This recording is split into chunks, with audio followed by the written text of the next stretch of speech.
se împotrivească o lume întreagă, ca iubirea noastră nu să găsească.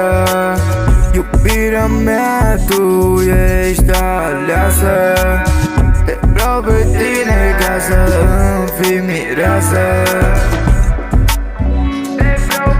Te vreau pe tine, pentru mine alta nu o să mai fie. Te vreau pe tine pentru o veșnicie,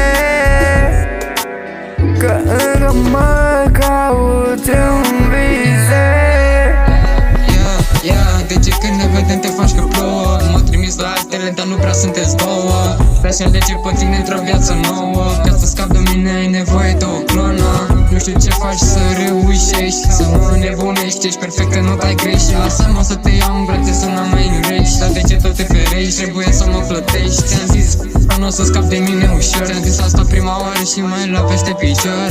Sincer să zic, chiar ți-aș plăti un cor care să zică că sunt lângă tine chiar dacă mor. Fata mea, spune-mi ce vrei, să mor aici lângă ea, tu nu chiar îmi plac ochii ei. Și ador buzele, mor de ele.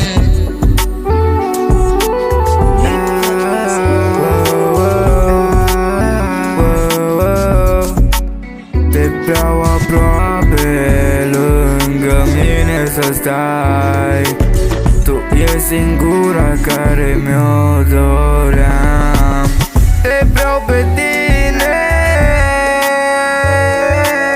pentru mine alta nu o să mai fie. Te vreau pe tine pentru o veșnicie, că încă mă cauți în vise.